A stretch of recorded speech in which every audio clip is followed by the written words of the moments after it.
गुरुजी मेरी ऐसी परिस्थिति है कि हम पढ़ नहीं पा रहे। क्यों, क्या परिस्थिति है? गुरुजी मेरी माँ नहीं है और पापा मेरे मतलब एक्सीडेंट हो गया था माँ के जाने के बाद, तो भाई मेरे थोड़े अच्छे नहीं मतलब गलत काम में चले गए, तो मैं ही कमाता हूँ और वही सब कुछ करता हूँ। गुरुजी कैसे पढ़े, घर का भी देखना है। तो घर पे और कौन है, किसके लिए कमाते हो? गुरुजी मेरे पापा है, बीमार है, तो मैं उन्हीं के लिए करता हूँ।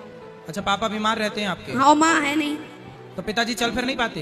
गुरुजी मतलब आते जो एक्सीडेंट जब हुआ था तो आंतों में उनकी दिक्कत आ रही, तो डॉक्टर बोला जब तक कि आंतें खुलेंगी नहीं तुम ऐसे बीमार रहोगे। तो आप क्या करते हो? गुरुजी मैं शॉप पे कहीं अभी काम करता हूँ, अभी तो माघ मेला चल रहा है। तो कितना कमा लेते हो रोज का? गुरुजी मतलब रोज का नहीं, महीने का बताए, मतलब 7,000 8,000 ऐसे ही कमाते, 2 दिन 250-300 ऐसे दिन का।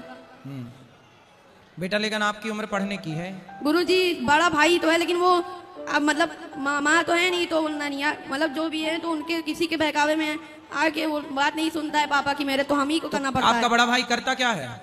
बड़ा भाई मतलब क्या कहते हैं, पापा और उनके में अनबन, पापा की बात नहीं सुनता है। तो गुरुजी मतलब पापा मेरे थोड़े चिड़चिड़े हो गए, तो थोड़ा अशब्द बोल देते हैं उनको। आप अपने बड़े भाई को लेके आना, उसको समझाएंगे, वो कमाया करे और आप पढ़ा करो। उसको लाए उसको? नहीं गुरुजी, मैं अभी बहनों के साथ आया हूँ अपने। तो आपकी बहनें हैं? हाँ है। बात कराओ बहनों से।